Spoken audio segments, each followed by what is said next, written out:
बिस्मिल्लाहिर्रहमानिर्रहीम अस्सलाम वालेकुम वरहमतुल्लाहि वबरकातुहू। बच्चों, मैं हूँ हाफिज ज़फ़र अहमद। और आज का जो हमारा टॉपिक स्टार्ट होने जा रहा है that is break even analysis और सीवीपी हम जिसे हम कहते हैं, यानी कि कॉस्ट वॉल्यूम प्रॉफिट एनालिसिस। ठीक है। एग्जामिनेशन पॉइंट ऑफ व्यू से इम्पोर्टेंट है, इसमें से भी अच्छा खासा आपका एग्जाम जो है वो एग्जामिनर जो है वो टेस्ट करता है। सीवीपी में से भी एमसीक्यूज बहुत पूछता है, इसमें से बहुत ज्यादा एमसीक्यूज पूछता है। ज्यादातर जो इसका पार्ट आ रहा होता है वो एमसीक्यूज में आ रहा होता है, मे भी हो सकता है कि डिस्क्रिप्टिव में भी आ जाए, लेकिन एग्जामिनर का जो मेन फोकस होता है इससे रिलेटेड पूछने का, वो होता है आपका एमसीक्यू के अंदर। एमसीक्यू के अंदर 2 नंबर से लेकर 4 नंबर की वो एमसीक्यू जो है वो आपसे पूछ लेगा। ठीक है। इंपॉर्टेंट है, 2 नंबर से 4 नंबर का मतलब ये है कि वो सिर्फ एक एमसीक्यू नहीं पूछ सकता, वो 2 एमसीक्यू भी पूछ सकता है, 3 एमसीक्यू भी इस चैप्टर में से पूछ सकता है।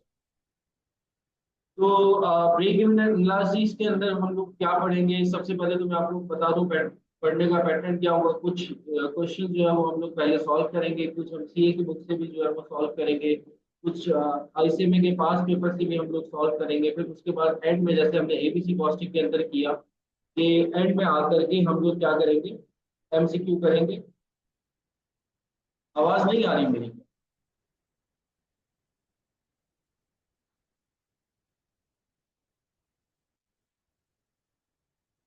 अब आ रही है?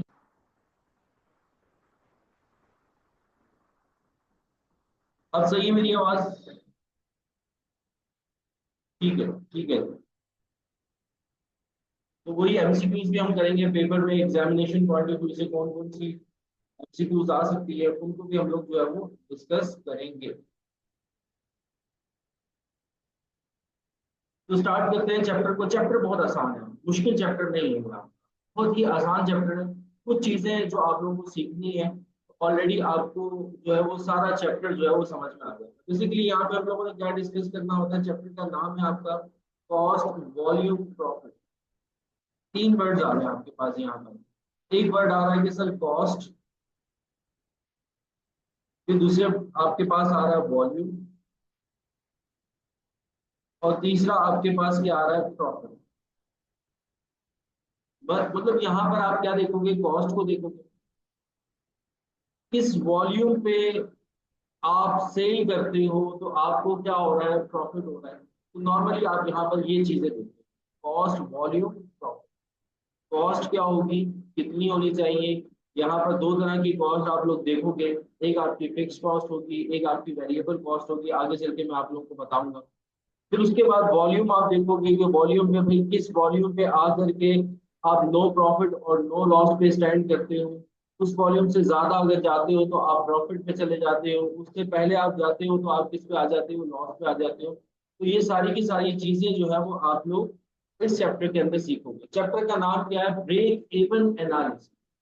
ब्रेक इवन क्या होता है, ब्रेक इवन अब तक जो हम लोग पढ़ते हुए आए हैं, और अभी के लिए जो मैं डेफिनेशन बता रहा हूँ, आगे चल के आपकी डेफिनेशन ये चेंज हो जाएगी। अभी के लिए आप लोग की अंडरस्टैंडिंग के लिए कि ब्रेक इवन क्या होता है। ब्रेक इवन सर वो पॉइंट होता है, वो पॉइंट होता है जहां पर आकर हम नो प्रॉफिट और नो लॉस पे स्टैंड कर रहे हैं। मतलब कि सर अगर हम उससे एक कदम आगे बढ़ाएंगे तो हम प्रॉफिट पे निकल जाएंगे, और अगर हम एक कदम भी पीछे हटेंगे तो किस पर आ जाएंगे, लॉस पर आ जाएंगे। तो ये है आपके पास ब्रेक इवन एनालिसिस। बिल्कुल, नो प्रॉफिट नो लॉस। अभी के लिए हम ये समझ रहे हैं कि जिस पॉइंट पर आकर हमें नो प्रॉफिट होता है और नो लॉस होता है, मतलब जीरो पे हम खड़े हुए होते हैं। और हर बिजनेसमैन की ये ख्वाहिश होती है कि किसी तरीके से मैं ब्रेक इवन पे पहुंच जाऊं। क्योंकि ब्रेक इवन के बाद जो भी माल आएगा वो सारा का सारा जेब में आएगा। ठीक है, कि ब्रेक इवन एक ऐसा पॉइंट है जहां पर मैं नो प्रॉफिट और नो लॉस पे स्टैंड कर रहा हूँ। वहां तक पहुंच गया तो इसका मतलब मेरे सारे एक्सपेंसेस क्या हो रहे हैं, कवर हो रहे हैं। अब उसके बाद जो भी पैसा बचेगा, जो भी माल आएगा, वो सारा का सारा कहाँ आएगा, मेरी जेब में। तो हर बिजनेसमैन की ये ख्वाहिश होती है कि किसी न किसी तरीके से हम लोग ब्रेक इवन एनालिसिस पे या ब्रेक इवन पॉइंट पे पहुंच जाए। तो इस क्वेश्चन में, इस चैप्टर के अंदर ज्यादातर हम यही चीजें देख रहे होते हैं कि किसी तरीके से ब्रेक इवन पॉइंट निकल आए कि हमारा ब्रेक इवन पॉइंट क्या हो। अच्छा बच्चों, यहाँ पर जो आप लोग देखोगे ना, यहाँ पर आप लोग देखोगे दो तरह की कॉस्ट हो। एक कॉस्ट होगी आपकी फिक्स कॉस्ट, और एक कॉस्ट होगी आपकी वेरिएबल कॉस्ट।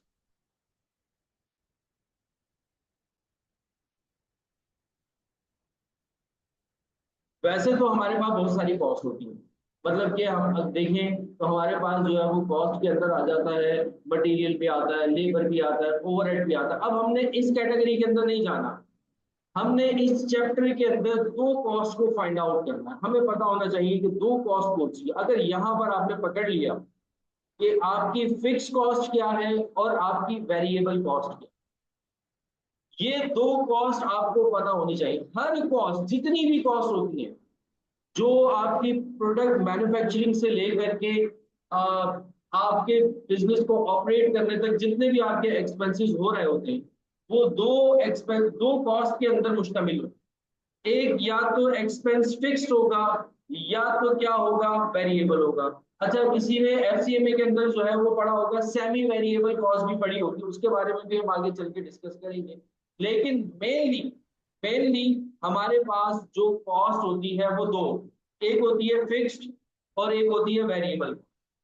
तो यहाँ पर ब्रेक इवन एनालिसिस भी आपको ये कहता है कि आपने किसी भी तरीके से फिक्स कॉस्ट को अलग करना है और वेरिएबल कॉस्ट को अलग करना है।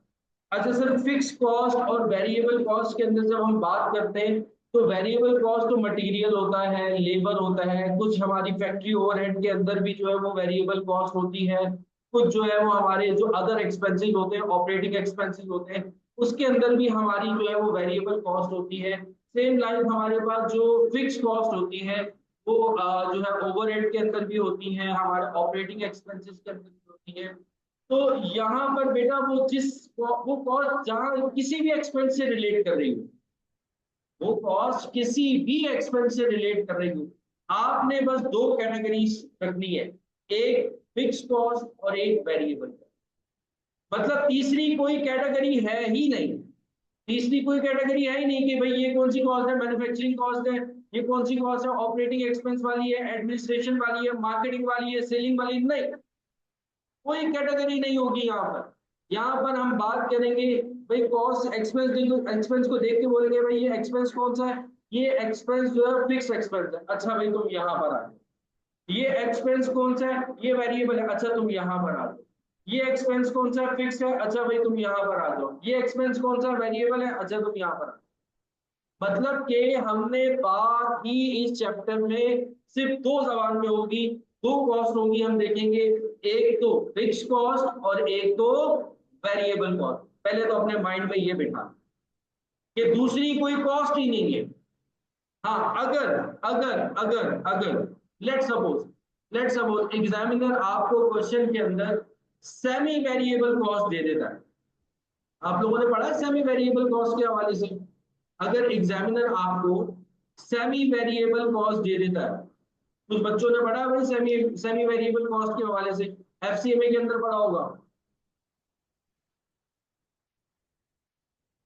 ठीक है, आइडिया है। मतलब सेमी वेरिएबल क्या होता है, सेमी वेरिएबल होता है कि सर उसके अंदर, उस कॉस्ट के अंदर उसका कुछ पोर्शन जो है वो वेरिएबल का होता है और कुछ पोर्शन जो है वो फिक्स का होता है, ठीक है।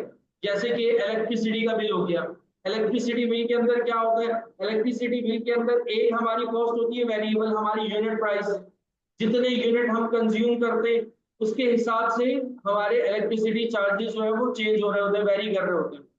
ज्यादा यूनिट कंज्यूम करेंगे तो ज्यादा जो है वो बिल आएगा, कम जो है वो यूनिट कंज्यूम करेंगे तो कम आएगा। तो ये जो यूनिट की जो कॉस्ट होती है ये वेरिएबल कॉस्ट होती है।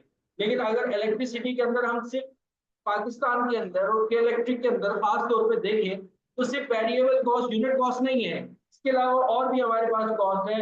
हम उस इलेक्ट्रिसिटी के बिल के अंदर सिवरेज के चार्जेस भी दे रहे हैं जो कि फिक्स है, हम उस इलेक्ट्रिसिटी बिल के अंदर जो है वो टीवी के चार्जेस भी दे रहे हैं जो कि फिक्स है। तो मतलब कुछ कॉस्ट हमारी इलेक्ट्रिसिटी के अंदर क्या है, फिक्स्ड है, और कुछ कॉस्ट जो है वो हमारी बिल के अंदर क्या है, वेरिएबल है। तो अगर सेमी वेरिएबल कॉस्ट आ जाए, अगर सेमी वेरिएबल कॉस्ट आ जाए, अगर हड्डी वाला गोश्त आ जाए, अगर हड्डी वाला गोश्त आ जाए, तो हमारे उस्ताद मोहतरम कहते थे कि आपने क्या करना है, उसमें से हड्डी को अलग करना है और गोश्त को अलग कर लेना है। यानी कि फिक्स कॉस्ट को अलग कर लेना है, वेरिएबल कॉस्ट को अलग कर लेना है। हड्डी वाला गोश्त आ गया यानी कि सेमी वेरिएबल कॉस्ट आ गई, तो उसमें से आपने क्या करना है, उसमें से आपने क्या करना है, हड्डी को अलग करना है और गोश्त को अलग करना है। यानी कि फिक्स कॉस्ट को अलग करना है और वेरिएबल कॉस्ट को अलग करना है। मतलब कि हमारे पास सिर्फ और सिर्फ दो ही कॉस्ट होंगी, हमारे पास इस चैप्टर के अंदर दो ही कॉस्ट होंगी। हाँ, अब उसके लिए हम हाइलो मेथड भी यूज करते हैं, बिल्कुल जब हम उसको सेपरेट कर रहे होते हैं तो हाइलो मेथड भी बिल्कुल यूज होता है। वो मैं करके भी दिखाऊंगा अगर इसमें क्वेश्चन आए।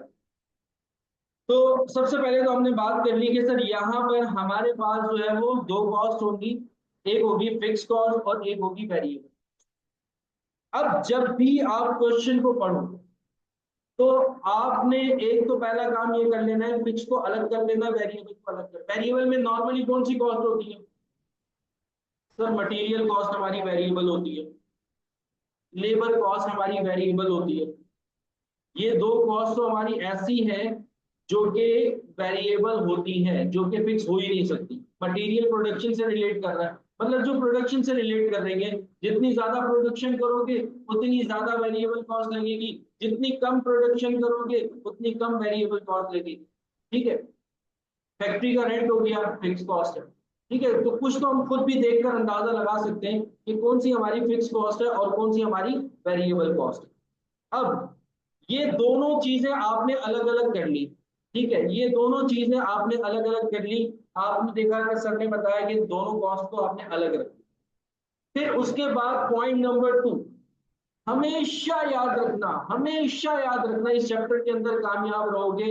इसको कहीं पर नोट कर लो, इसको कहीं पर नोट कर लो, जो मैं बात आप लोगों को अभी बताने जा रहा हूं। क्वेश्चन के अंदर हमेशा जो भी फिक्स कॉस्ट होगी वो एब्सोल्यूट फॉर्म में होनी चाहिए। पहला पॉइंट, ये जरूरी है, ये जरूरी है। अगर एब्सोल्यूट फॉर्म में फिक्स कॉस्ट नहीं है तो क्वेश्चन सॉल्व ही नहीं हो सकता। अगर क्वेश्चन को सॉल्व करने बैठे तो हमेशा आंसर क्या आएगा? गलत आएगा। तो ये बात याद रखना, जो आपकी फिक्स कॉस्ट है वो किस फॉर्म में होनी चाहिए? एब्सोल्यूट फॉर्म में होनी चाहिए। किस फॉर्म में होनी चाहिए? एब्सोल्यूट फॉर्म में होनी चाहिए। Fix cost must be in absolute form, fix cost must be in absolute form, fix cost must be in absolute form. बार बार इस वजह से बता रहा हूं कि ये पॉइंट आपको याद होना चाहिए कि fix cost, fix cost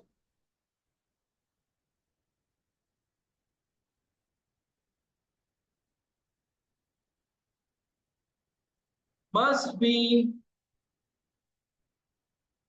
in absolute form. Absolute form क्या होती है? यानी कि टोटल में होनी चाहिए, यानी कि टोटल में होनी चाहिए, परसेंटेज में ना हो, यूनिट्स में ना हो, पर यूनिट पर केजी इसमें ना हो। फिक्स कॉस्ट क्या हो? एब्सोल्यूट फॉर्म में हो। अगर फिक्स कॉस्ट क्वेश्चन के अंदर एब्सोल्यूट फॉर्म में नहीं दी हुई तो उसको पहले आप एब्सोल्यूट फॉर्म में लेकर आओगे, फिर ही क्वेश्चन को आगे करना। अदरवाइज आगे चलकर क्वेश्चन जो है वो क्या हो जाएगा? गलत हो जाएगा, क्वेश्चन क्या हो जाएगा? खराब हो जाएगा।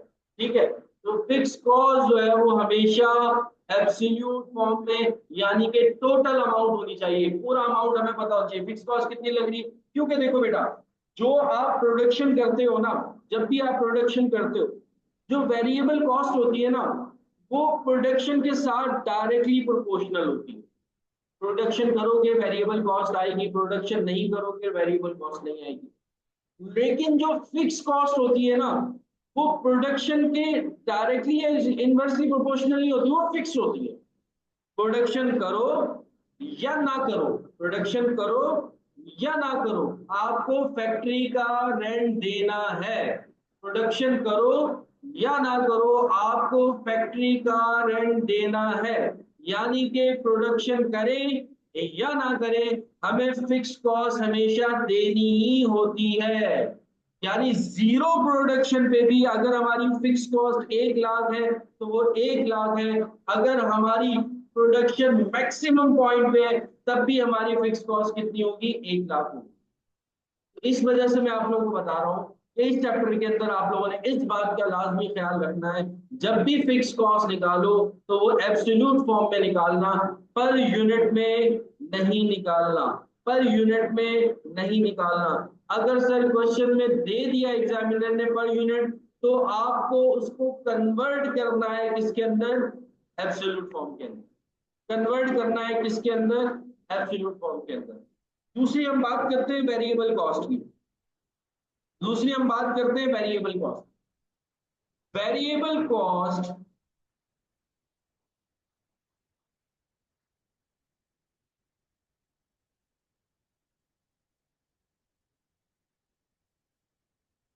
कैसे कन्वर्ट करेंगे? अगर इस तरह का क्वेश्चन आएगा तो मैं आप लोगों को बताऊं, जैसे सपोज करो तो आपको बताता है कि मैक्सिमम कैपेसिटी जो है आपके पास 10,000 यूनिट्स प्रोड्यूस करने की, ठीक है, और पर यूनिट जो आपकी फिक्स कॉस्ट आ रही है वो आ रही है, सपोज कर लो कि 5 रुपीज। तो आप 5 रुपीज को मैक्सिमम कैपेसिटी से क्या कर दोगे, सिंपल मल्टीप्लाई कर दोगे। 10,000 को 5 से मल्टीप्लाई किया, 50,000 आपकी क्या होगी, फिक्स कॉस्ट आ गई, जो कि टोटल में आ गई। ठीक है, इस तरीके से आप निकालोगे, इसी तरीके से निकलती है। तो फिक्स कॉस्ट को आपने कोशिश ये करना है कि टोटल में लेके चलना है, पर यूनिट में नहीं लेके चलना। पर यूनिट में आके मार खा जाओगे, पर यूनिट में आके क्वेश्चन का आंसर जो होगा वो सही नहीं आएगा। अब हम बात कर रहे हैं अपनी वेरिएबल कॉस्ट के ऊपर। वेरिएबल कॉस्ट जो है, वेरिएबल कॉस्ट जो है वो कोशिश ये करो, देखो अब यहाँ पर मैं मस्ट बी का वर्ड यूज नहीं कर रहा, लेकिन वेरिएबल कॉस्ट कोशिश करो कि वो रिलेटिव फॉर्म में होनी चाहिए। रिलेटिव फॉर्म में यानी कि per unit, per KG, percentage, per unit, per KG, percentage, per unit, per KG, percentage. यानी कि variable cost in a relative form, variable cost relative form में होनी चाहिए। Variable cost may be in relative form, यानी कि per unit, per KG, percentage, ठीक है, पर यूनिट, पर केजी, परसेंटेज। तो वेरिएबल कॉस्ट कोशिश ये करो कि ये आपकी पर यूनिट, पर केजी, परसेंटेज में होनी चाहिए। अगर लेट सपोज वो आपको टोटल में दे देता है तो आपको कोशिश ये करनी है इसको हम पर यूनिट पे ले, फिक्स कॉस्ट को टोटल में ले जाएं, वेरिएबल कॉस्ट को पर यूनिट में लें। अच्छा, कभी कभार ऐसा होता है, कुछ ऐसे भी क्वेश्चन आएंगे जिसमें आपकी वेरिएबल कॉस्ट जो है ना वो पर यूनिट में नहीं आ रही होगी, टोटल में ही आ रही होगी, पॉसिबल ही नहीं होगा, तो फिर छोड़ देना कोई। लेकिन फिक्स कॉस्ट को छोड़ना मन, अगर वो पर यूनिट है कुछ भी करो, कुछ भी करो, उसको टोटल में लेकर आओ। ठीक है, तो ये मैंने आपको थोड़ा सा इंट्रोडक्शन दिया, थोड़ा सा इंट्रोडक्शन दिया कि ब्रेक इवन एनालिसिस के अंदर हमारे पास सिर्फ 2 तरह की कॉस्ट होती है। बेसिकली हम यहाँ पे मार्जिनल कॉस्टिंग पढ़ रहे हैं, जैसे आप लोगों ने एबीसी कॉस्टिंग मुझसे पढ़ा, और वो क्या था, बेसिकली एब्जॉर्प्शन कॉस्टिंग का ये एक न्यू वर्जन था। यहाँ पर हम क्या कर रहे हैं, मार्जिनल कॉस्टिंग। मार्जिनल कॉस्टिंग कहती है कि भाई 2 कॉस्ट होती है, एक होती है फिक्स कॉस्ट और एक होती है वेरिएबल कॉस्ट, तीसरी कोई कॉस्ट ही नहीं होती, कोई एक्सपेंस ही नहीं होती। ठीक है, तो फिक्स कॉस्ट को अलग कर लेते हैं, वेरिएबल कॉस्ट को अलग कर लेते हैं। ये ब्रेक इवन एनालिसिस आपको ये कहता है कि fix cost must be in absolute form और variable cost may be in relative form. ठीक है, कोशिश ये करनी है कि उसको आपने रिलेटिव फॉर्म में रखना है, कोशिश ये करनी है आपको इसको रिलेटिव फॉर्म में रखना है। यहाँ तक सब बच्चों को बात क्लियर हो गई? किसी का कोई सवाल, कोई मसला, कोई परेशानी?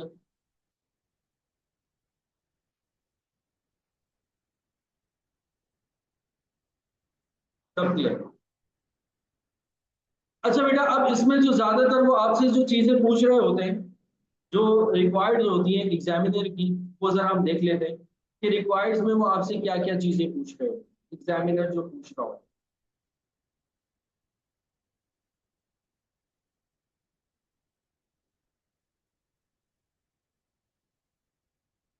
नॉर्मली जो एग्जामिनर वो आपसे पूछ रहा होता है सीएम पूछ रहा होता है, यानी कि कंट्रीब्यूशन मार्जिन।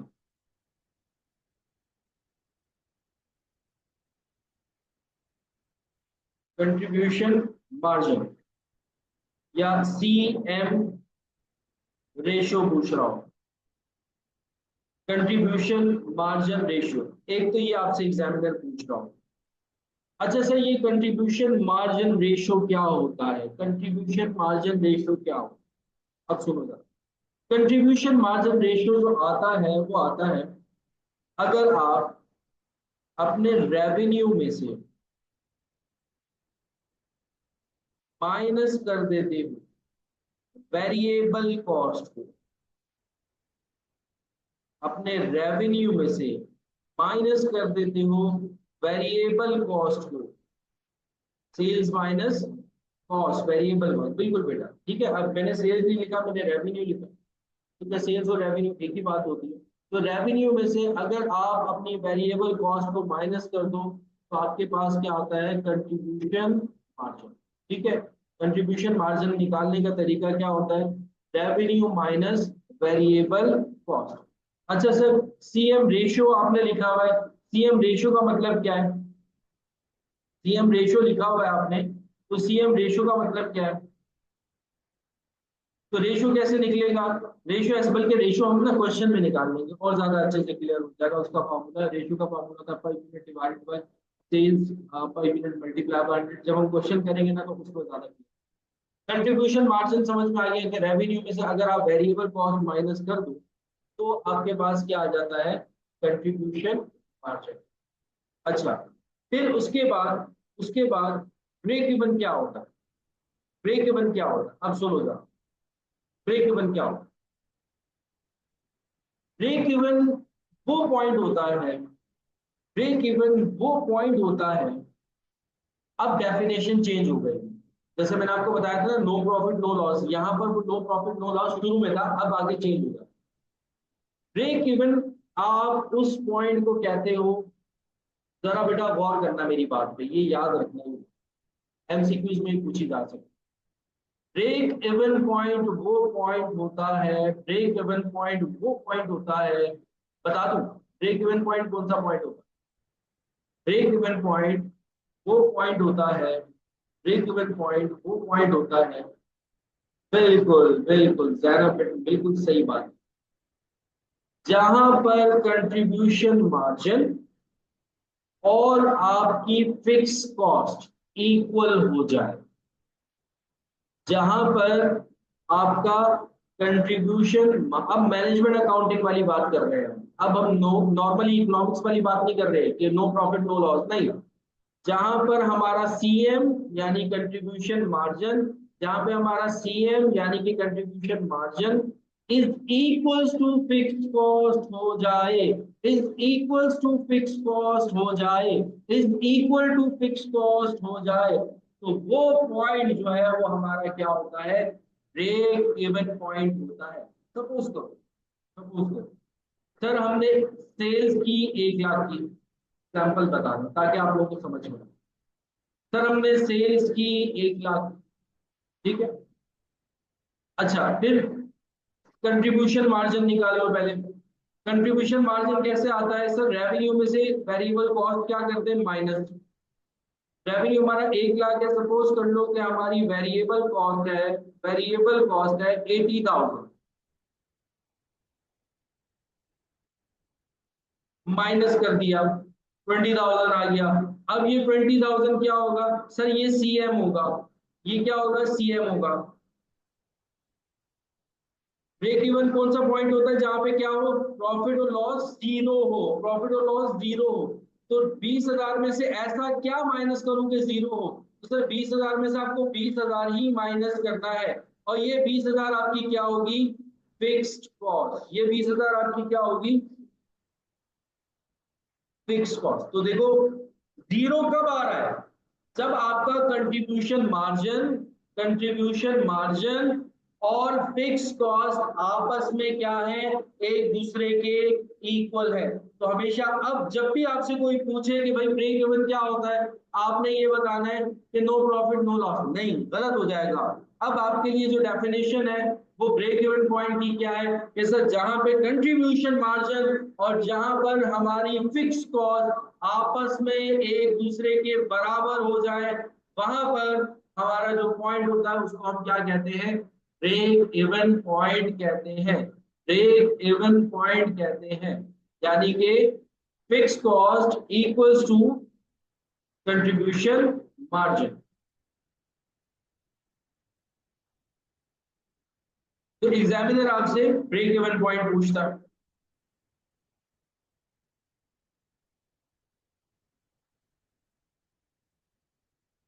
तो ब्रेक इवन पॉइंट क्या है भाई, सर जहां पर फिक्स कॉस्ट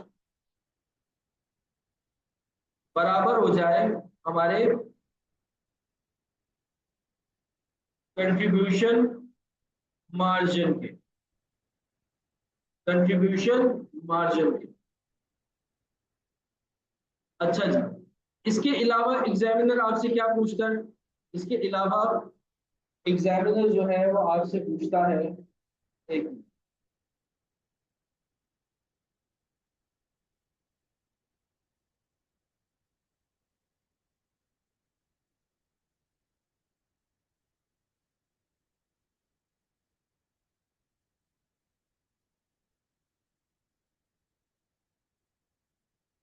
हाँ, इसके अलावा एग्जामिनर आपसे पूछता है मार्जिन ऑफ सेफ्टी।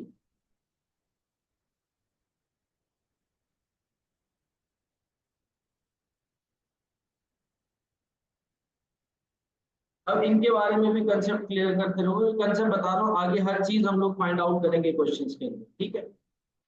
तो मार्जिन ऑफ सेफ्टी क्या होता है, मार्जिन ऑफ सेफ्टी होता है ब्रेक इवन से जितना ऊपर margin of safety, break even से जितना ऊपर margin of safety, break even से जितना ऊपर margin of safety.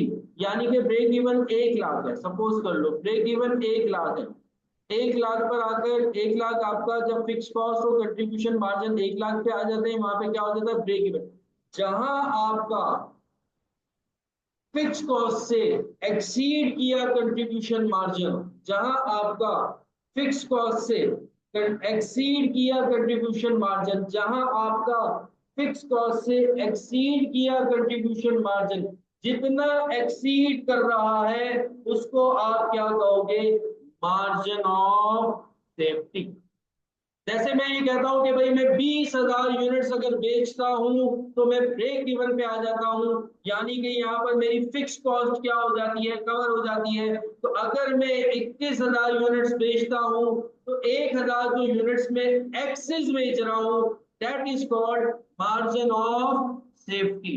Margin of safety का मतलब जो मैं अपने ब्रेक इवन से ऊपर सेल करता हूं वो कहलाता है मार्जिन ऑफ सेफ्टी। और इसके अलावा एग्जामिनर आपसे टारगेट सेल के हवाले से पूछता है।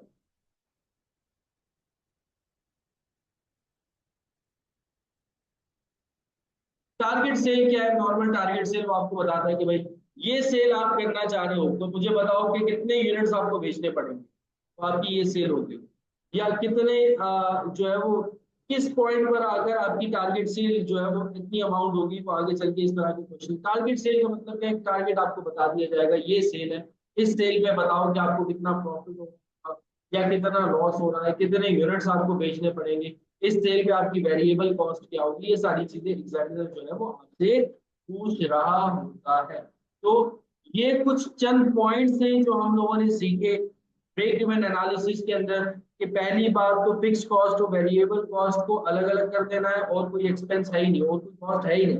सर एडमिन छोड़ दो, एडमिन क्या है, वेरिएबल है फिक्स है, सर कुछ पोर्शन फिक्स है कुछ पोर्शन वेरिएबल है, हड्डी को अलग करो कॉस्ट को अलग करो। ऐसे ही फिक्स कॉस्ट हमेशा एब्सोल्यूट फॉर्म में होनी चाहिए, वेरिएबल कॉस्ट जो है वो शुड बी ना पर यूनिट पर केजी परसेंटेज में होनी चाहिए। फिर उसके बाद हम लोगों ने सीएम को पूछा, सीएम क्या होता है कि सर जो वेरिएबल कॉस्ट में से अगर हम अपनी टारगेट सेल क्या है, देखो सपोज करो वो आपको कहता है कि आपने 1 लाख प्रॉफिट कमाना है, तो बताओ आपकी सेल क्या हो, तो ये आपकी क्या है, टारगेट सेल। तो वो आपको टारगेट सेल फाइंड आउट करने को कहेगा, वो आपको प्रॉफिट बता देगा कि भाई आपका प्रॉफिट ये है, इस प्रॉफिट पे आपको जाना है, तो बताओ इस प्रॉफिट पे जाने के लिए मुझे कितनी सेल करनी पड़ेगी। ठीक है, जैसे अगर मैं डेली का सपोज कर लो 10,000 का प्रॉफिट अर्न कर रहा हूँ, तो मुझे कितना माल बेचना पड़ेगा जहां पे जाकर मेरा 10,000 का माल जो है वो क्या हो जाए, 10,000 का क्या हो जाए प्रॉफिट हो। तो ये कहलाती है आपकी target sale. Target sale find out करने को एग्जामिनर पूछ लेता है आपसे, वो आपको प्रॉफिट बताता है, वो बताता है कि बताओ टारगेट सेल क्या हो। तो इस तरह के क्वेश्चन हम लोग सॉल्व करेंगे। मार्जिन ऑफ सेफ्टी मेरा बच्चा, मार्जिन ऑफ सेफ्टी का मतलब है, मार्जिन ऑफ सेफ्टी का मतलब है जहां ब्रेक इवन, समझो कि ये ब्रेक इवन। अब ये ब्रेक इवन है, ये ब्रेक इवन का मतलब क्या है, ये ब्रेक इवन का मतलब क्या है सर, यहाँ पर हमें कोई प्रॉफिट कोई लॉस नहीं हो रहा, जीरो पे खड़े हुए, जीरो पे खड़े हुए, फिक्स कॉस्ट हमारी सीएम के इक्वल है। अब इससे थोड़ा सा आगे गए, इससे थोड़ा सा आगे गए, वो कहाँ आ जाएगा आपकी जेब में, वो कहाँ आएगा आपकी जेब में। तो जो जेब में जा रहा है, जो जेब में जा रहा है उसको आप क्या कहोगे, मार्जिन ऑफ सेफ्टी। जो जेब में जाएगा वो क्या होगा, मार्जिन ऑफ सेफ्टी।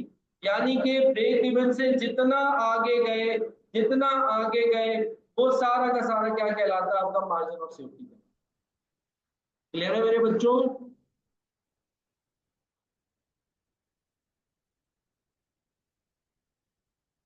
ठीक है, अच्छा बेटा अब हम इसके क्वेश्चन की तरफ बढ़ते हैं। अब यही सारी चीजें हम निकालेंगे ना, तो आप लोगों को ऑटोमेटिकली क्लियर हो जाएगी। अभी तो हमने इसकी थोड़ी सी थ्योरी पढ़ी है, अब हम क्या करते हैं इसके क्वेश्चंस की तरफ जाते हैं। अच्छा देखिए, क्वेश्चन आप लोगों के सामने आ रहा है, यहाँ पे आपको बता रहे हैं कि sales price per unit please 1 to 5। ठीक है, अब आपको बता रहे हैं कि आपने जो है वो एक यूनिट जो आप सेल कर रहे हो वो 1 to 5 का सेल कर रहे हो, और वेरिएबल कॉस्ट जो है वो पर यूनिट जो है वो 75 दी हुई है। वेरिएबल कॉस्ट आपको पर यूनिट में दी हुई है, तो बहुत अच्छी बात हो गई। ठीक है सर, आपने जो हमें पॉइंट बताया था कि वेरिएबल कॉस्ट जो है वो रिलेटिव फॉर्म में होनी चाहिए, तो हमें रिलेटिव फॉर्म में दी हुई है। Fixed cost the for the year rupees 12 lakh and 50,000। Fix cost भी सर उसने हमें एब्सोल्यूट फॉर्म में दे दी है, तो ये भी बहुत अच्छा हो गया कि सर उसने हमें फिक्स कॉस्ट भी जो है वो एब्सोल्यूट फॉर्म में दे दी। अब उसने डिफरेंट डिफरेंट कैटेगरीज बता दिया कि सेल्स वॉल्यूम है आपका 20,000 यूनिट्स, फिर 25,000 यूनिट्स, फिर उसके बाद 40,000 यूनिट्स, फिर 50,000 यूनिट्स। अब डिफरेंट डिफरेंट यूनिट्स पर आप क्या कर रहे हो, सेल कर रहे हो, डिफरेंट डिफरेंट चीजें उन्होंने आपसे पूछी। जैसे पहले आपसे सेल्स रेवेन्यू के बारे में पूछा है, फिर वेरिएबल कॉस्ट के बारे में पूछा है, फिर कंट्रीब्यूशन मार्जिन के बारे में पूछा है, फिर फिक्स कॉस्ट के बारे में पूछा है, फिर प्रॉफिट के बारे में पूछा है, फिर सीएम रेशियो आपसे पूछा जा रहा है, फिर वेरिएबल कॉस्ट रेशियो जो है वो आपसे पूछा जा रहा है। ठीक है, तो बेटा हम इस क्वेश्चन को आगे कंटिन्यू करते हैं, अब यही वाला क्वेश्चन हम सॉल्व करते हैं। ठीक है, तो अगर हम यहाँ पर बात करें कि उसने हमें क्या क्या चीजें दी हुई है, उसने सेल्स वॉल्यूम हमें दे रहा है सबसे पहले।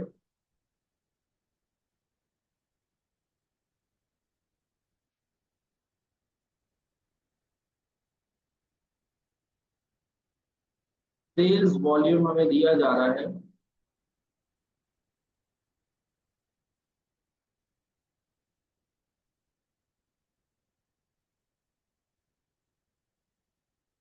सेल्स वॉल्यूम जो है वो उसने हमें दिया है 20,000,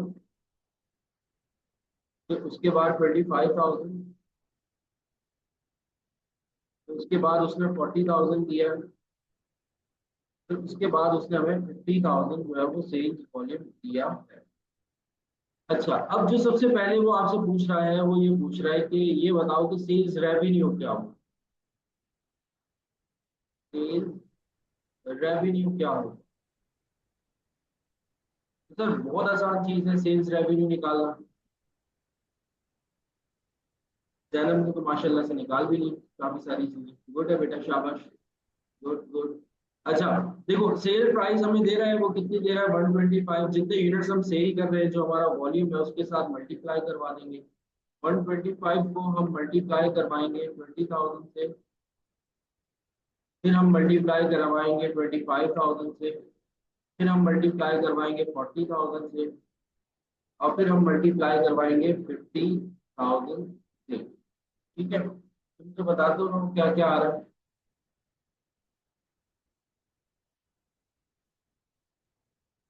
2,50,000 आ रहा है, पहली पहली आवाज आई है सर 2,50,000। आगे क्या आ रहा है भाई मुझे बताओ, क्योंकि तुमने सॉल्व भी किया हुआ है।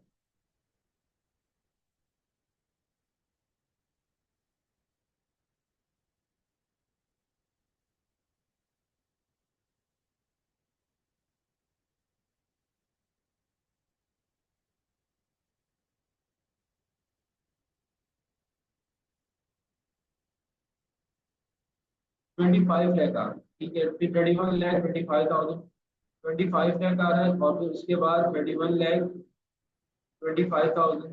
ठीक है जी, फिर उसके बाद जो है वो 50 लाख आ रहा है, फिर उसके बाद जो है सर वो 62,50,000 आ रहा है। तो ये हमने पहली रिक्वायर्ड नंबर 1 जो है वो मीट कर ली। उसने कहा कि सेल्स रेवेन्यू निकालो, तो सर हमने सेल्स रेवेन्यू निकाला।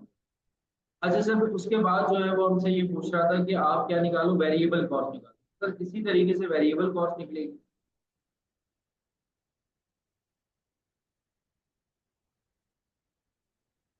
वेरिएबल कॉस्ट सर हमारी पर यूनिट जो थी वो थी 75,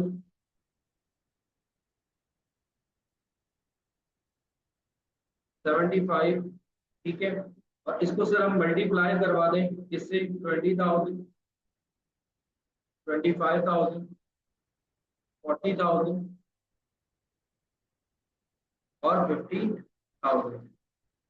तो ये हमारे पास अमाउंट आ जाएगा 15 लाख, और आ जाएगा 18,75,000, और आ जाएगा 30 लाख, फिर आ जाएगा सर 37,50,000। तो सब ये हमारी क्या आ गई, वेरिएबल कॉस्ट आ गई।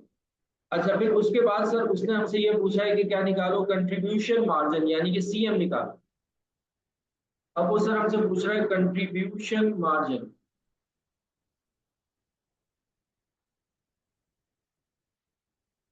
अब कंट्रीब्यूशन मार्जिन दो तरह से निकाला जा सकता है। एक तो क्या करूं, मैं सेल्स में से वेरिएबल कॉस्ट को माइनस कर दूं तो मेरे पास कंट्रीब्यूशन मार्जिन आ जाएगा सेल्स में से। जैसा कि मैंने आपको ऊपर बताया कि सेल्स में से वेरिएबल कॉस्ट को क्या कर दो माइनस, तो कंट्रीब्यूशन मार्जिन आ जाए। दूसरा तरीका ये है कि मैं पर यूनिट पे जाऊं। पर यूनिट मेरी क्या है, पर यूनिट मेरी सेल कितनी है सर 125, पर यूनिट मेरी वेरिएबल कॉस्ट कितनी है सर 75, माइनस कर दूं तो सीएम तब भी आ जाएगा, सीएम तब भी आ जाएगा, वो कितना आ जाएगा 50 आ जाएगा। अब इस 50 को मैं सबके साथ जितना वॉल्यूम ऑफ सेल है उससे मल्टीप्लाई करवा दूं, 20,000 से, 25,000 से, 40,000 से और 50,000 से, तब भी आंसर क्या आएगा, सेम आएगा। तो दोनों तरह से आपको निकालना आना चाहिए। देखो कभी कभार ऐसा होता है कि वेरिएबल कॉस्ट है माइनस कर दिया आपने, वेरिएबल कॉस्ट आपको पर यूनिट में गिवन है, सेल्स भी आपको पर यूनिट में गिवन है। ठीक है, तो एक तरीका ये है कि आप क्या करो, टोटल पूरी सेल निकालो, टोटल पूरी वेरिएबल कॉस्ट निकालो, आपस में क्या करो माइनस, तो सीएम आ रहा है। या फिर एक आसान तरीका ये है कि सर पर यूनिट को आपस में क्या करवा दूं, माइनस, पर यूनिट को आपस में क्या करवा दूं, माइनस। जब मैं पर यूनिट को आपस में माइनस करवा दूंगा, यानी कि रेवेन्यू को और वेरिएबल कॉस्ट को माइनस करवा दूंगा, तो सीएम पर यूनिट आ जाएगा। और फिर सर सीएम पर यूनिट को मैं नंबर ऑफ यूनिट्स के साथ क्या करवा दूं, मल्टीप्लाई करवा दूं, तब भी मेरे पास कंट्रीब्यूशन मार्जिन आ जाएगा। ठीक है, तो मैं इस तरीके से निकाल रहा हूं क्योंकि ये वाला तरीका तो आपको सबको पता है कि सेल्स में से आप वेरिएबल कॉस्ट माइनस कर दो। लेकिन मैं क्या कर रहा हूं, मैं दूसरा तरीका अपना रहा हूं ताकि दोनों तरह से आपको आना चाहिए। 125 माइनस 75 किया, और फिर मैं मल्टीप्लाई करवाऊंगा 20,000 से, 25,000 से, 40,000 से, और 50,000 से। तो बेटा ये आ जाएगा आपके पास 1 लाख, नहीं 1 मिलियन,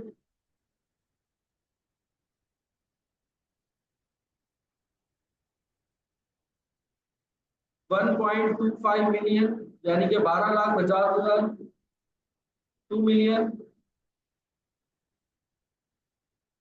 फिर 25 लाख, यानी कि 2.5 मिलियन। यहाँ तक सब बच्चों को बात क्लियर होगी? CM50, बिल्कुल जैन आपने सही बताया, CM50। ठीक है, तो मैंने 50 के साथ मल्टीप्लाई करवा दिया। ऐसे भी कर सकते हो, या सेल्स रेवेन्यू में से वेरिएबल कॉस्ट को भी क्या करते थे, माइनस करते, तब भी आ सकता। अब एक चीज और सुन लो, यहाँ पर हमेशा याद रखना, हमेशा याद रखना, variable cost per unit same रहेगी। Variable cost per unit same रहेगी। Variable cost per unit same रहेगी। Variable cost per unit same रहेगी, यानी कि वेरिएबल कॉस्ट रिलेटिवली सेम रहेगी। लेकिन अगर हम वेरिएबल कॉस्ट को एब्सोल्यूट में जाकर देखें, चेंज होगी। जैसे आपके सामने वेरिएबल कॉस्ट कितनी है, 75। वेरिएबल कॉस्ट कितनी है, 75। तो हर जगह हमने पर यूनिट में देखा कितनी थी, 75। लेकिन हम अगर एब्सोल्यूट फॉर्म में देखते हैं तो वेरिएबल कॉस्ट हमारी 15 लाख, 18,75,000, 30 लाख, 37,50,000। तो एब्सोल्यूट में जाकर क्या होती है, चेंज होती है। और पर यूनिट में क्या रहती है, सेम रहती है। पर यूनिट में क्या रहती है, सेम रहती है। ये दो पॉइंट्स भी अपने पास लिख लेना, एमसीक्यूज में पूछ सकता है। Variable cost, variable cost per unit same, per unit constant, per unit constant. और अगर variable cost in total change होती रहती है, टोटल में चेंज होती रहती है, क्योंकि डिपेंड कर रहा होता है हमारी प्रोडक्शन के ऊपर। और अगर हम इस पे फिक्स कॉस्ट को देखें, जिसमें भी एक बच्चा बता भी रहा था, फिक्स कॉस्ट में अगर हम देखते हैं, फिक्स कॉस्ट में देखते हैं तो बिल्कुल इसको ऑपोजिट होता है। Fix cost per unit change होती है, पर यूनिट चेंज होती है, और टोटल में कांस्टेंट रहती है, और टोटल में कांस्टेंट रहती है। जैसे कि उसने क्वेश्चन में बता दिया कि आपकी फिक्स कॉस्ट कितनी है, आपकी फिक्स कॉस्ट है 12,50,000। आपकी फिक्स कॉस्ट कितनी है, 12,50,000। और पर यूनिट में क्या होगी, चेंज होगी। अगर देखो कंट्रीब्यूशन मार्जिन में से मैं अगर लेस कर देता हूं फिक्स कॉस्ट को,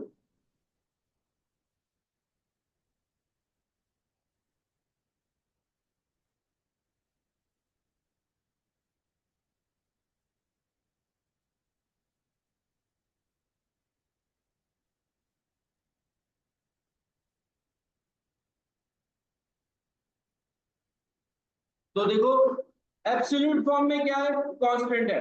लेकिन अगर इसका पर यूनिट निकालोगे, जितने नंबर ऑफ यूनिट्स आप सेल कर रहे हो डिवाइड करवा के देख लो, तो पर यूनिट क्या हो रही होगी, चेंज हो रही। फिक्स कॉस्ट पर यूनिट क्या होती है, चेंज। और एब्सोल्यूट फॉर्म में क्या होती है, कांस्टेंट। तभी मैं कहता हूं कि वेरिएबल कॉस्ट को हमेशा किस में लिया करो, पर यूनिट में लिया करो, क्योंकि वो कांस्टेंट रहती है, पर यूनिट में चेंज नहीं होती है।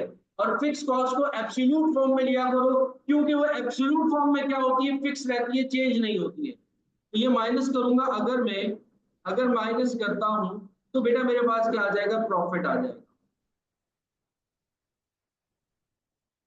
यहाँ पे तो सर हमारी नैया डूब गई, 2,50,000 माइनस में चल रहे हैं, लॉस चल रहा है, प्रॉफिट या लॉस आ रहा है। और यहाँ पर हम ब्रेक इवन पे zero, no profit no loss है। अच्छा, 20 लाख में से 12,50,000 माइनस किए, 7,50,000 सर, ये मार्जिन ऑफ सेफ्टी है सर हमारा, क्योंकि अब हम ब्रेक इवन से आगे पहुंच गए। 25 लाख में से 12,50,000 माइनस करोगे तो 12,50,000 आ जाएगा, तो ये भी सर हमारी क्या है, मार्जिन ऑफ सेफ्टी है, यानी कि हम आगे निकल सकते। अब एक पॉइंट सुनो मेरे, लेट्स सपोज वो आपको कहता, लेट्स सपोज आपको वो कहता एक मिनट बेटा।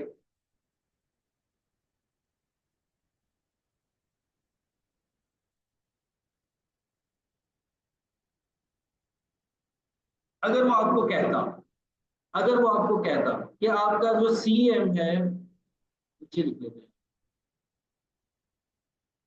यहाँ पे ये एग्जाम क्वेश्चन में तो नहीं था, अपनी तरफ से बता। सपोज करो वो आपको कहता कि आपका जो सीएम है 50 पर यूनिट है, और आपका जो फिक्स कॉस्ट है,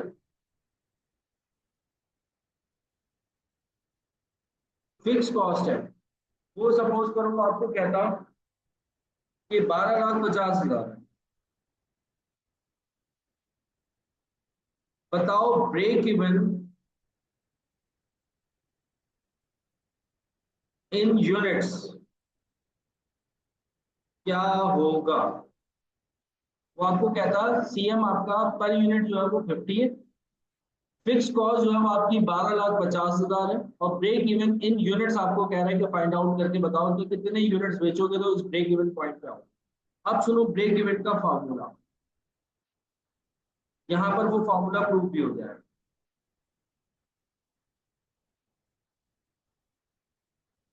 break even in units,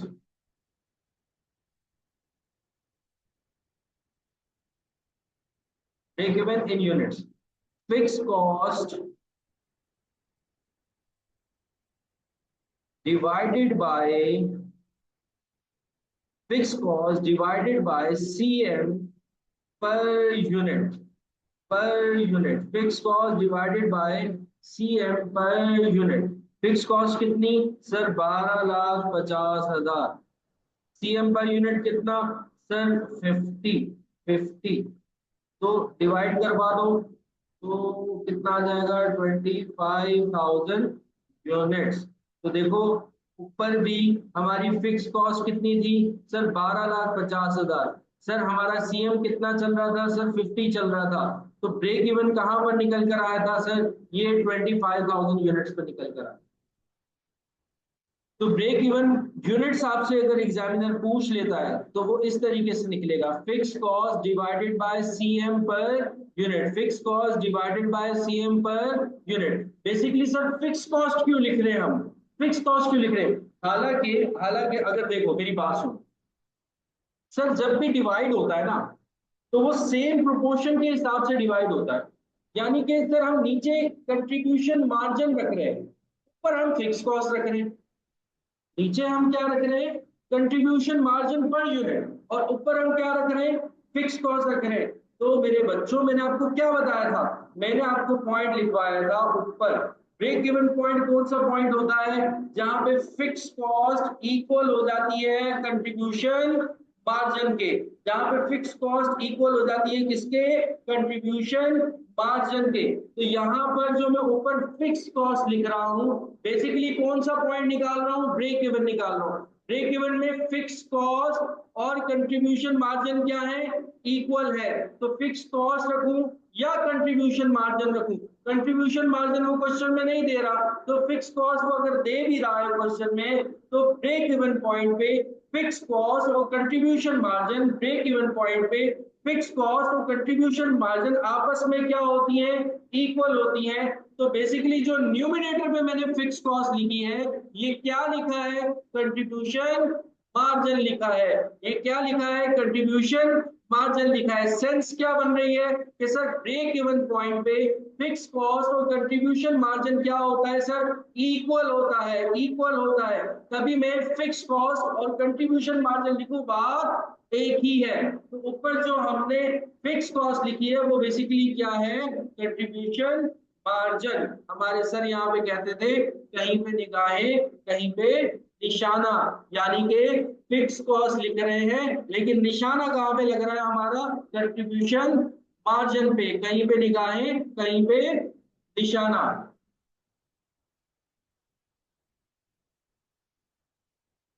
clear है यहाँ तक? यहाँ तक बात क्लियर हो गई सब बच्चों को?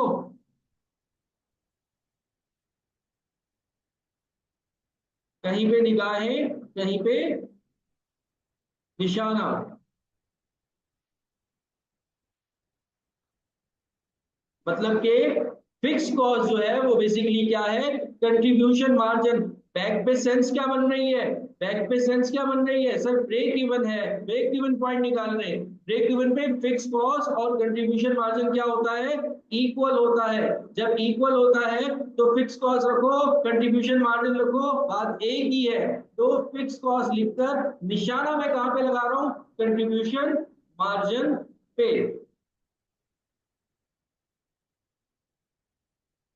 क्लियर है जी, आगे निकले। तो ये ब्रेक इवन इन यूनिट्स आप लोग अपने पास याद रखिएगा।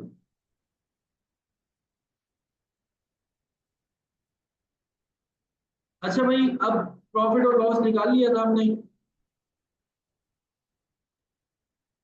आगे चलते। आगे वो हमसे क्या पूछ रहे थे, आगे पूछ रहे हैं कंट्रीब्यूशन मार्जिन रेशियो, फिर वेरिएबल कॉस्ट रेशियो। ठीक है जी, निकाल लेते हैं कंट्रीब्यूशन मार्जिन रेशियो और वेरिएबल कॉस्ट रेशियो।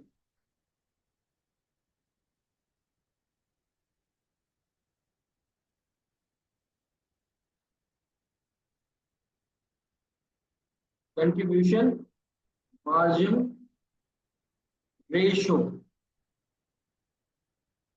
इसका फॉर्मूला होता है बेटा CM divided by sales price और मल्टीप्लाई बाय 100।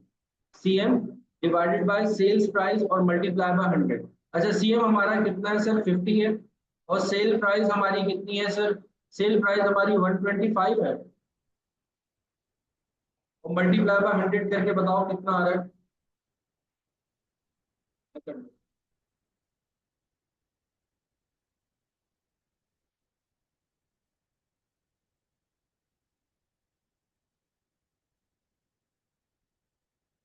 40% 40% आ रहा है। तो कंट्रीब्यूशन मार्जिन रेशियो की अगर हम बात करेंगे तो वो कितना आएगा, 40%। कितना आएगा, 40%। कितना आएगा, 40%। कितना आएगा, 40%। सेम रहेगा।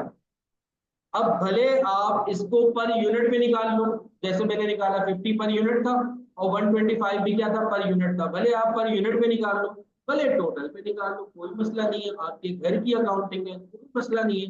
देखो, यहाँ पे निकालना चाहो कंट्रीब्यूशन मार्जिन कितना है, 1 मिलियन। सेल्स रेवेन्यू कितना है, 2,50,000। तो 1 मिलियन को डिवाइड करवा दो 25 लाख से, मल्टीप्लाई बाय 100 कर दो, तब भी।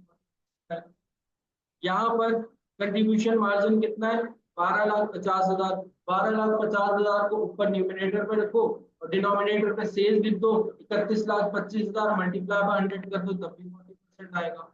ठीक है। तो क्योंकि क्योंकि मेरी बात सुनो मेरे बच्चों, जो सीएम है ना, वो निकला है कैसे, सेल्स प्राइस में से हमने वेरिएबल कॉस्ट क्या की है, minus. Sales price per unit क्या रहती है, constant. Variable cost per unit क्या रहती है, कांस्टेंट। तो कंट्रीब्यूशन मार्जिन भी जो पर यूनिट निकलेगा वो कांस्टेंट निकलेगा। वो हमेशा जो परसेंटेज है वही सब में निकलेगा, भले जितने मर्जी नंबर ऑफ यूनिट्स क्या कर दो, सेल कर दो। क्योंकि हमारी वेरिएबल कॉस्ट क्या है, कांस्टेंट। सेल प्राइस क्या है, कांस्टेंट। और सेल प्राइस और वेरिएबल में से ही तो क्या निकलता है, कंट्रीब्यूशन मार्जिन। और कंट्रीब्यूशन मार्जिन भी क्या रहेगा, कांस्टेंट रहेगा। ठीक है। तो वो 40% आएगा। यहां तक बात क्लियर हो गई।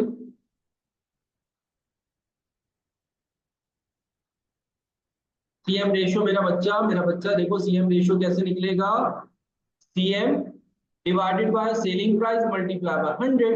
ठीक है, CM divided by selling price multiply by 100। CM हमारा बेटा कितना था, 50 पर यूनिट निकाल रखा था हमने, डिवाइड करवा दिया 125 हमारी सेलिंग प्राइस थी, मल्टीप्लाई कर दिया हमने 100 से, 40% आ गया। तो सीएम सबका क्या रहेगा, सेम रहेगा। क्यों सबका सेम रहेगा, क्योंकि सर सीएम निकलता है वेरिएबल और सेलिंग प्राइस के डिफरेंस से। वेरिएबल भी कांस्टेंट है, सेलिंग प्राइस भी कांस्टेंट है।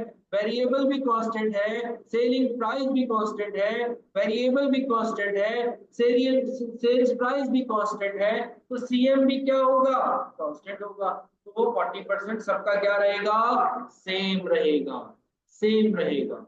ठीक है, भले टोटल अमाउंट में से निकाल लो, भले टोटल अमाउंट में से निकाल लो। कैसे टोटल अमाउंट में से निकालोगे कि सर सीएम कितना था, पहले में कितना था सीएम, सर पहले में सीएम था हमारा 1 मिलियन पर रख दो, 25 लाख रेवेन्यू था, डिवाइड करवा दो, मल्टीप्लाई बाय 100 कर दो, तब भी कितना आएगा, 40% आएगा। टोटल में से निकालो किसी में से भी, और पर यूनिट के करके निकाल लो, तब भी क्या रहेगा, सेम। तो आसान तरीका क्या है, पर यूनिट निकालो, वहां पे नंबर ऑफ जो जीरो है वो ज्यादा है, तो कभी ऊपर नीचे हो जाते हैं, तो वो गलत आ जाता है। यहाँ तक बात समझ में आ गई, यहाँ तक सब बच्चों को क्लियर हो गया, यहाँ तक सब बच्चों को क्लियर हो गया जी।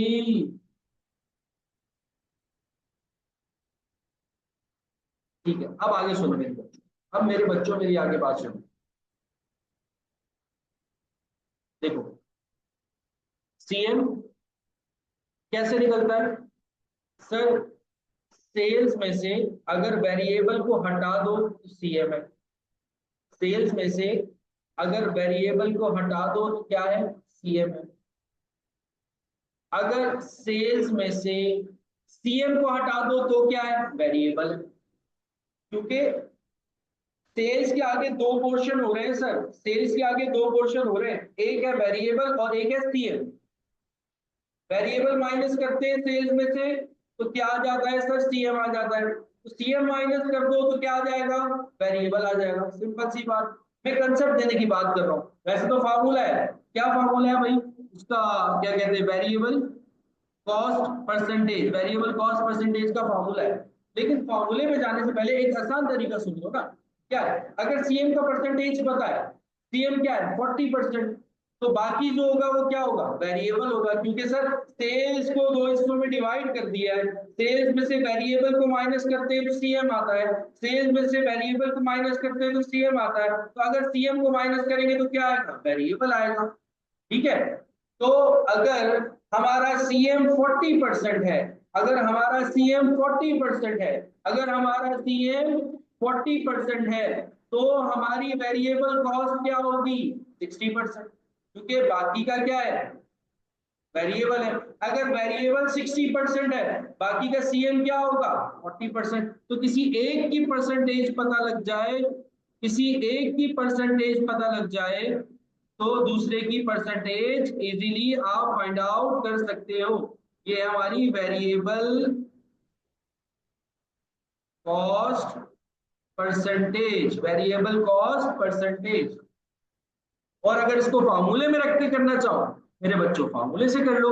फॉर्मूला क्या है वेरिएबल कॉस्ट परसेंटेज का, वेरिएबल कॉस्ट परसेंटेज का, ऊपर पहले सीएम रखा था, अब वेरिएबल कॉस्ट रख दो, नीचे एसपी है तो एसपी ही रहने दो, और मल्टीप्लाई बाय 100 कर दो।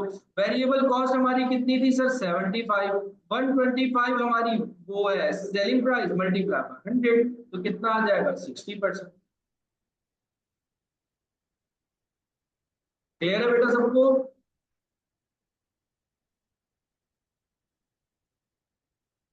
तो वेरिएबल कॉस्ट की परसेंटेज क्या है भाई, एक बस बात याद रखना है कि सीएम परसेंटेज भी फिक्स रहती है, वेरिएबल भी क्या रहती है, फिक्स रहती है। सीएम परसेंटेज भी क्या रहती है, फिक्स रहती है, और वेरिएबल परसेंटेज भी क्या रहती है, फिक्स रहती है। ये आप लोगों के सामने मैंने करके दिखाया, भले जितने नंबर ऑफ यूनिट सेल किए हो, भले जितने नंबर ऑफ यूनिट सेल किए हो। अच्छा एक और बात सुनो, लेट्स सपोज, अब देखो एग्जामिनर किस किस तरीके से घुमा सकते, सेल्स प्राइस दे दे आपको, सेल रेवेन्यू दे दे, और सीएम का परसेंटेज दे दे। जैसे सेल्स रेवेन्यू हमारा पहले में कितना है, 25 लाख, और सीएम का परसेंटेज कितना है, 40,000। सारे बच्चे सुनना बेटा, सारे बच्चे सुनना,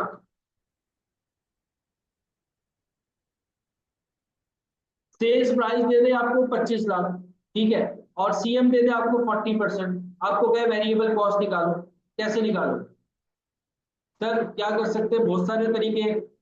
सेल है, सीएम 40% है, 40% निकाले 25 लाख का, तो सीएम आ जाएगा 1 मिलियन। 1 मिलियन को सेल प्राइस में से माइनस कर दें तो वेरिएबल कॉस्ट आ जाएगी। या फिर ऐसा भी हो सकता है कि सर जो हमारा सेल रेवेन्यू है, सीएम अगर हमारा 40% है तो वेरिएबल कितना होगा, हम खुद ही दिमाग लगा लेते हैं, 60% होगा, वो 60% अप्लाई करेंगे तो वेरिएबल आ जाए। ठीक है जी, बिल्कुल। आगे आएंगे क्वेश्चन इस तरह के। अच्छा तो देखो बेटा, हमने यहाँ तक तो फाइंड आउट कर लिया, आगे वो आपसे क्या कह रहे हैं। आगे देखो मेरा बच्चा, एक बात सुनो जरा, सारे बच्चे जरा गौर से देखना। नेक्स्ट में ना वो आपसे कह रहा है margin of safety, margin of safety.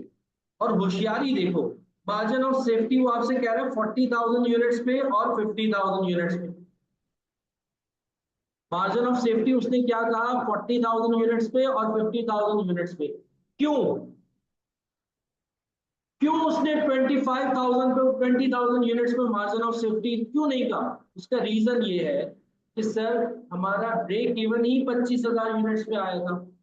Margin of safety क्या होता है, जो ब्रेक इवन से आगे हो वो मार्जिन ऑफ सेफ्टी है, जो ब्रेक इवन से आगे हो वो मार्जिन ऑफ सेफ्टी है।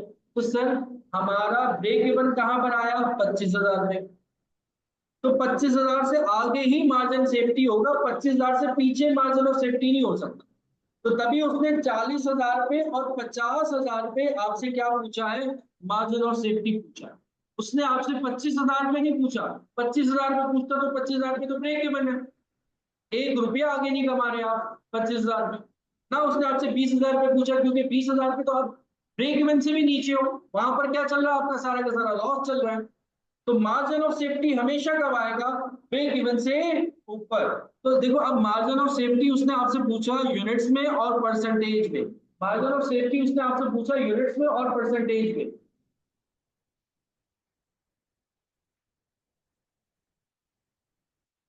अच्छा जी, तो देखो कितने यूनिट्स आपके बजटेड यूनिट्स,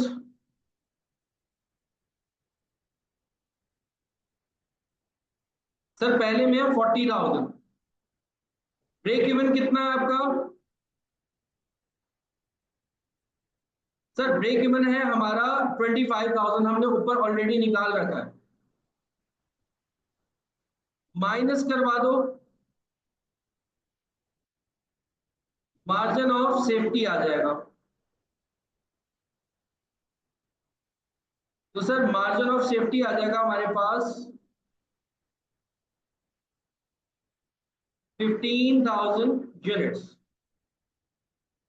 दूसरे में अगर बात करें तो सर बजटेड हमारा 50,000 है, माइनस कर दें ब्रेक इवन कितना है 25,000, तो बजटेड यूनिट्स में से आप ब्रेक इवन को माइनस कर दो, तो आगे जितना भी होगा वो क्या होगा आपका मार्जिन ऑफ सेफ्टी, कितना, 25,000 यूनिट्स।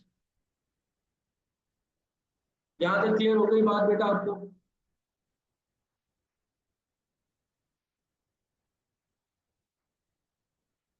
यहां तक क्लियर हो गया? क्लियर, आगे चलो।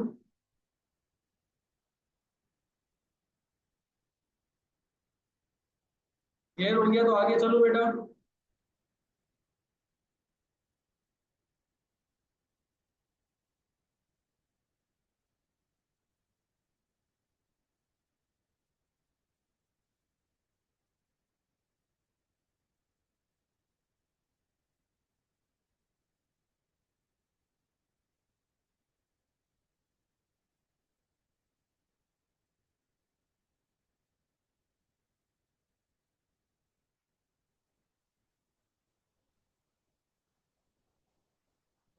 अच्छा, आगे वो आपसे क्या पूछ रहे हैं परसेंटेज में, मार्जिन ऑफ सेफ्टी परसेंटेज में आपसे पूछ रहे हैं। तो परसेंटेज में क्या करो, सिंपल आप अमाउंट निकाल लो, 15,000 यूनिट थे, कितने का एक सेल कर रहे हो, 125 का, डिवाइड करवा दो 40,000 बजटेड यूनिट्स है, मल्टीप्लाई बाय 125 और मल्टीप्लाई बाय 100 कर दो तो परसेंटेज आ जाएगी। कितनी आ रही है? मतलब कि उसको रेवेन्यू में कन्वर्ट कर लो और मल्टीप्लाई बाय 100 कर लो, करो कितना आ रहा है?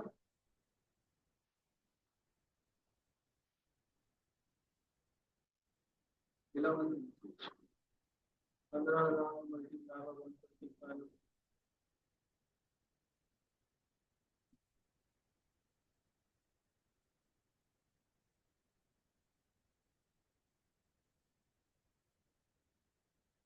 कितना आ रहा है बेटा? मेरे पास ना अभी इस टाइम कैलकुलेटर नहीं है, फाइल है।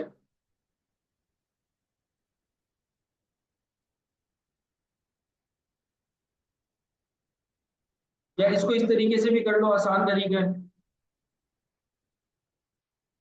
इसको इस तरीके से भी कर लो।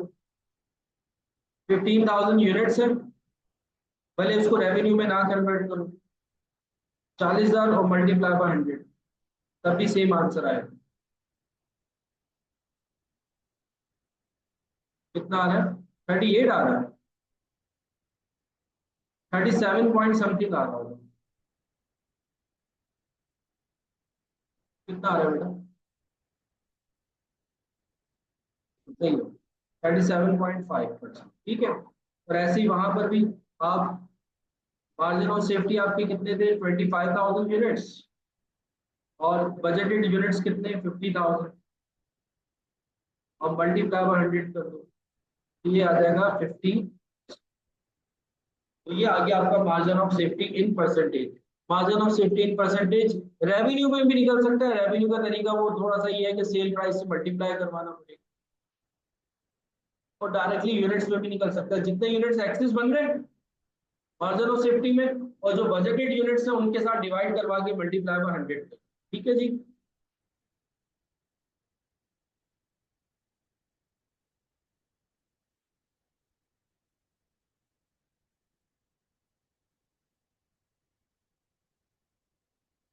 नहीं, यहाँ पर तो देखो, पॉइंट के बाद ना इसको राउंड ऑफ करना मेरे मेरे ख्याल में मुनासिब नहीं है, क्योंकि यूनिट्स में बात होती है। 37.5 मतलब मिलियंस में अमाउंट चला जाएगा अगर 0.5 का भी डिफरेंस आ गया। मिलियंस में तो ये कम से कम लैक्स में तो जाएगा।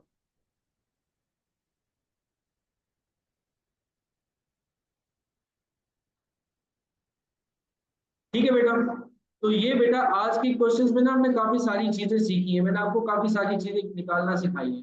मैंने आप लोगों को वेरिएबल कॉस्ट निकालना सिखाई, मैंने आप लोगों को फिक्स कॉस्ट निकालना सिखाई, मैंने आपको कंट्रीब्यूशन मार्जिन के बारे में बताया, मैंने आप लोगों को ब्रेक इवन यूनिट्स के बारे में बताया, कंट्रीब्यूशन मार्जिन रेशियो कैसे निकलता है, वेरिएबल कॉस्ट रेशियो कैसे निकलता है। नॉर्मली एग्जाम में ना यही चीजें वो आपसे पूछ रहा होता है। मार्जिन ऑफ सेफ्टी के बारे में बताया, तो एग्जामिनर यही टेस्ट कर रहा होता है। लेकिन कैसे टेस्ट कर रहा होता है? एक तो ये चीजें टेस्ट कर रहा होता है, आज की क्लास में हम लोगों ने सीख ली, पीडीएफ में आप लोगों के साथ शेयर कर दूंगा इसका, क्लास का जैसे ही खत्म हो जाए। आप लोगों ने ना एक दफा इसकी प्रैक्टिस जरूर करनी है। एक दफा इसकी प्रैक्टिस कर लोगे ना, फिर जब मैं आप लोगों को क्वेश्चंस करवाऊंगा ना कुछ टेढ़े मेढ़े थोड़ा सा चेंज करके, तो आप लोगों को आसानी से समझ में आ रहा है। ठीक है। तो सब बच्चों को क्लास आज की समझ में आई है? कैसी रही क्लास भाई आप लोगों की आज?